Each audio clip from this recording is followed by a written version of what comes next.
Premier jour en Tanzanie, les gars. On va déjà au centre de l'investissement. Thank you, Albert. On va aller au centre d'investissement pour prendre des informations. Moi, c'est surtout du point de vue légal. Hein. Et tout ce qui est souvent paperasse et tout, ça prend du temps, mais ça vaut la peine. Comme je disais, au lieu de prendre les raccourcis. Donc on y va là, on y va. On va un peu faire le tour de la ville, pas vraiment. Vous allez un peu voir à quoi ressemble Dar es Salaam. Et aussi, je vais vous montrer où je vis. Hein, parce que la personne qui a eu cette idée, c'est génial. Si je sais pas, je me suis dit, ben purée, les Tanzaniens réfléchissent quoi. C'est waouh, c'est un concept à imiter. Et je pense qu'il a bâti ça sur un bon... mais c'est quand même grand, c'est pas petit. Je dirais un minimum de 2000 mètres carrés. Hein. Ouais. Et j'ai l'impression qu'il y a des diplomates ici parce que je vois beaucoup de voitures cédées. Vous imaginez louer un building comme ça et je vais faire une vidéo dessus. Ça va inspirer plus d'un. D'où l'importance de voyager, non? Une fois de plus, je suis en Tanzanie, donc regardez, c'est moi retourner ça. Moi je m'assois du côté gauche, hein. C'est un peu comme en Angleterre. Albert est du côté droit. He doesn't want to turn. He does not. What's wrong with him? He's looking for the face. Et David, bien sûr. Hein. Let me show you David. Yeah! Que tout le monde connaît. Voilà, on prend la route. On y va, les gars, on y va. En parlant de CD, voilà notre corps diplomatique là. On a un petit truc à faire. On va juste changer la monnaie parce que j'ai des dollars américains sur moi. On va voir les avocats pour confirmer certaines transactions qui ont eu lieu dans le passé. Mais pour de nouvelles transactions également. Et après, on va aller au centre d'investissement. Donc, c'est le programme de la journée aujourd'hui. Ok? Bienvenue à Dar, les gars. Let's go. On va faire un petit tour de visite hein, également de la ville.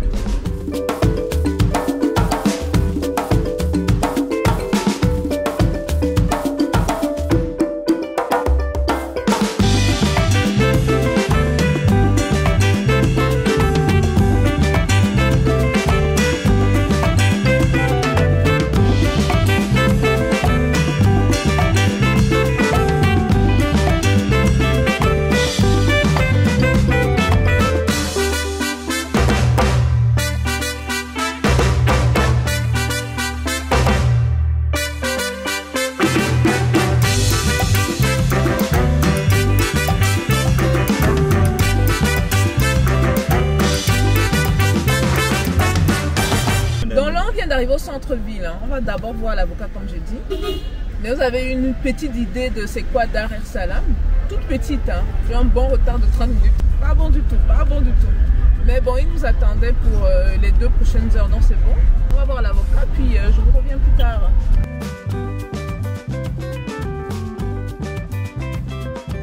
Donc là, on avait l'avocat. Il y a tellement d'informations qu'on a eu, tellement, c'est fou. Déjà, il fallait conclure certains achats que j'ai effectués ici. Ceux qui ont été avec nous en Tanzanie en 2020, je viens ici une fois par an d'habitude. Je vous ai montré les terres que je voulais acquérir. Donc ça fait 1 an et demi, hein, un processus quand même assez long, mais qui vaut la peine. Qui vaut la peine. Et de très bonnes nouvelles de ce côté-là. Mais également, je voulais être une grosse investisseuse. Et lui, c'est un avocat business. Donc il connaît tout ce qui est loi et tout ce qui, comment le système fonctionne. Et je dois avouer que ce que j'aime beaucoup ici en Tanzanie, c'est certains secteurs, vous avez vraiment la présence du gouvernement qui aide. Dans les francophones qui sont toujours en train de dire que le gouvernement ne m'aide pas, le gouvernement fait ceci, la Tanzanie c'est un pays idéal pour ça. Un milieu par exemple, ça c'est une information clé que je donne ici, comme le milieu du sucre. Le sucre en grosse demande ici en Tanzanie. Donc du coup, la demande locale tourne autour de 600 tonnes et ils ne sont même pas capables de produire 280 tonnes. Donc vous voyez qu'il y a un autre 50%. Donc si vous venez investir dans ce milieu-là ici, non seulement le gouvernement va vous donner des terres même gratuitement, vous pouvez louer des terres gratuitement pour faciliter votre business, mais il y a des incentives derrière, genre par rapport aux taxes, par rapport à l'acquisition même des terres après, c'est possible, il y a une manière de faire ça. Il y a aussi quelque chose d'intéressant, je voulais rajouter pour la Tanzanie. Hein. C'est un pays où il y a tellement de tourisme. J'ai remarqué qu'il y a une erreur que beaucoup de gens font. Ils vont dire, bon, est-ce qu'il y a un pouvoir d'achat, varier la population, est-ce qu'ils sont capables de payer ce produit-là?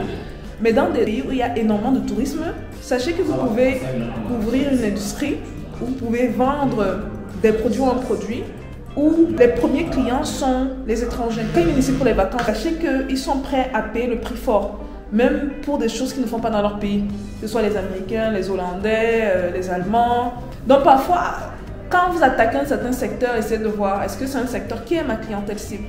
Si la clientèle cible, ce sont les étrangers, sachez que vous allez faire bien plus d'argent que si vous ouvrez le business aux États-Unis ou en Europe. Ça, c'est une information avancée que je vous ai donnée. Pour ceux qui sont dans le business, ça fait au moins 20 ans. Ça, c'est clair, on n'en parle même pas souvent. Donc voilà, on est avec l'avocat. Alors, on va maintenant aller au centre, on appelle TIC. Si vous êtes intéressé aux investissements, vous pouvez faire un tour du côté de TIC, Tanzania Investment Center. C'est détenu par le gouvernement. Beaucoup de données. C'est là où vous allez aller chercher quels sont les business vraiment non seulement rentables, mais où la demande explose, quoi. Et ici en Tanzanie, ils sont vraiment très conservateurs. Donc du coup, s'ils peuvent éviter les importations, ils vont le faire. Si la production peut être locale, ils vont le faire. Sachant que c'est le premier pays en Afrique avec une autosuffisance alimentaire. Le premier. Dans tous les produits, toutes les denrées qu'ils importent, ils veulent couper tout. Ils veulent que tout soit produit sur place. Voilà les gars, donc premier arrêt chez l'avocat. On va voir un deuxième avocat après. Là maintenant on va au centre d'investissement, prendre des informations clés sur les données et les business à vraiment lancer ici. Bon là on vient de finir avec l'avocat, on se dirige rapidement au deuxième rendez-vous. Et voilà, la journée d'un entrepreneur. Let's go guys.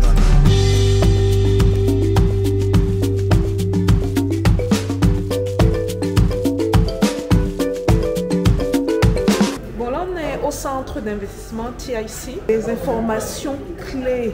Oh les gars, vous n'avez pas idée quoi. Donc je vous invite de venir en Tanzanie. Je vous dirai ce qu'on nous a dit.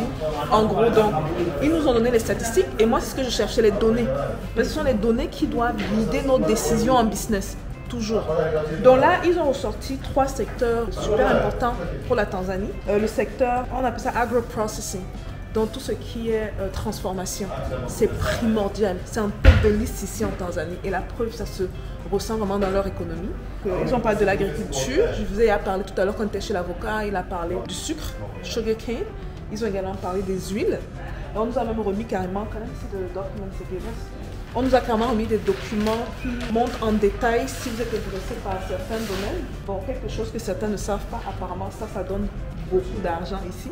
Ok, l'avocat. Mais bon, je ne suis pas trop intéressée par ça parce que c'est une industrie. Il faut être patient, mais ça donne beaucoup d'argent. Pour l'huile, par exemple, vous avez ça. Vous voyez, on nous a remis ce truc-là. Donc, vous pouvez carrément entrer dans les détails. Si vous voulez faire une étude de faisabilité, je ne suis pas pour les business plans, les plans d'affaires, pas du tout. Étude de faisabilité, très important. Il y a toutes les données, les régions dans lesquelles investir, comment vous avez besoin de financement, où aller chercher le financement pour ça. Et ils nous ont remis ça également. Si vous voulez faire le business des bœufs et ce qu'on appelle livestock. Donc vraiment dans les détails. Ils nous ont remis cette fiche-ci qui est très importante également. Je vais passer la caméra dessus pour que vous voyez. Laissez-moi juste retourner. Là, ça vous évite de venir en Tanzanie, non? Donc si vous voulez pauser la vidéo, posez-la afin de regarder. Et si vous êtes trop paresseux pour faire la traduction, allez sur Google et rentrez avec à la main. Ne venez pas me dire que c'est pas ni. Qu'est-ce que ça veut dire? Traduit pour moi. J'ai fait le voyage jusqu'en Tanzanie pour moi, hein. Mais je nous fais juste bénéficier de ça, quoi. Voilà. Ok. Et il y a beaucoup, on dit en anglais incentive, pour faire que les gens viennent investir ici. Corruption quasi zéro. Et ça, c'est ce que j'adore dans cet état-ci. C'est quasi inexistant, quoi. Bien sûr, il y a des exceptions, mais le gouvernement facilite vraiment les investissements des étrangers ici. Maintenant, ce qu'il faut que vous sachiez, c'est qu'il y a différents types d'investisseurs. Les investisseurs normaux, il y a 2 types. Sous les investisseurs normaux, il y a les locaux et il y a les étrangers. Les locaux, c'est à hauteur de 100 000 $ américains. Donc, il vous faut un capital de départ de 100 000 $ si vous êtes tanzanien. Et peut-être c'est pour ça que peut-être celui-ci pourra aider dans ce sens. Maintenant, les étrangers, il vous faut un capital minimum de 500 000 $. 500 000 $ et plus. Donc, si vous n'avez pas ce montant-là, oh, c'est très important. Si on se met ensemble, comme ce sera le cas pour nous, il faut le 500 000. Donc, on va toujours considérer que Stéphanie n'est pas tanzanienne, il faut un minimum de 500 000. Vous pouvez bien sûr faire plus que ça. Nous, on est intéressé à se lancer peut-être dans un business où on pourra commencer justement avec 500 000 voire plus et on pourra s'étendre. Je suis en train de lorgner sur le business de l'huile parce que l'huile est en grosse demande ici. L'huile de tournesol, l'huile de castor, l'huile de palme, ce genre de trucs. Grosse, énorme demande. Donc du coup, s'ils peuvent éviter d'importer la bouffe, ils vont le faire. J'étais également intéressée par le riz. On va être reçu par quelqu'un de très important, le directeur. Par le riz, mais ils disent que non, le riz produit tellement que là, maintenant, ils exportent. Vous voyez les priorités de ce gouvernement, c'est formidable. Bon, on va au rendez-vous, deuxième rendez-vous, toujours à TIC, et je vous reviens tout à l'heure, ok? Bon, là, on entre dans la salle. En attendant que la personne arrive, je finis ça rapidement parce qu'il y a beaucoup d'informations. Donc, vous allez voir sur la feuille, on vous parle des business qui rapportent vraiment, des business en gros se demandent. Et un business, something we didn't write down, I just remember, tout ce qui est dans le domaine pharmaceutique. Et ils entendent par pharmaceutique tout ce qui touche à la médecine. Donc, ils ont un gros besoin de machines médicales ici. Les machines qu'on utilise dans les hôpitaux. Et souvent, ils ont une très bonne incentive du genre, si vous importez les machines, vous n'allez pas payer les taxes. Ce qui est super. Parce que souvent, c'est une partie du business qui est moins intéressante, quoi. Donc, gardez ça en tête. Donc, on n'est pas juste dans l'agriculture, dans le fish farming, parce qu'ils ont également besoin de, par rapport aux poissons, la production de poissons, la pisciculture, voilà. Il y a également la manufacture. Si vous pouvez faire la manufacture de tout ce qui est pharmaceutique, c'est bon. Également, le besoin de production dans les textiles. Ils encouragent la production, le coton, production du tissu ici. Souvent, on se dit que l'Éthiopie est connue pour ça, mais de vouloir emboîter le pas dans ça, surtout qu'ils ont une méthodologie ancestrale. Les Maasai, par exemple. Et il est là. Je vous reviens tout à l'heure. Karibu. Oh, Hassan. Non, Karibu. Karibu. Rencontre épique avec le monsieur là. Je vous promets que la mentalité du gars est ouf. Et vous voyez souvent les difficultés. Donc, je vous parle souvent sur la chaîne.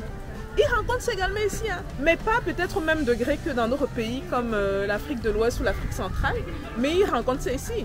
Ils disent que bon, voici si le blanc arrive, certains, pas tous, ils disent que certains ont tendance à mieux traiter le blanc que le noir. Donc c'est une mentalité, il appelle ça une mentalité d'esclave. Il dit qu'il faut qu'on sorte de cette mentalité d'esclave. Il dit qu'il est ici au centre, il voit certains trucs. Alors que peut-être il y a des noirs qui peuvent venir dire que voilà, j'ai 10 millions de dollars à offrir. Le noir qui est assis derrière le bureau dit que mais 10 millions, comment c'est un autre noir pour avoir 10 millions de dollars à investir ou quoi que ce soit? C'est super. Donc là, au moins, ici, vous voyez derrière moi, il y a Tia ici. Voilà. Vous voyez Tia ici. Et donc, on sort de là. Très, très bonne journée. Il est 16h moins 10. La journée était vraiment, vraiment très bien passée. J'ai eu les informations nécessaires. On va rencontrer un autre avocat demain.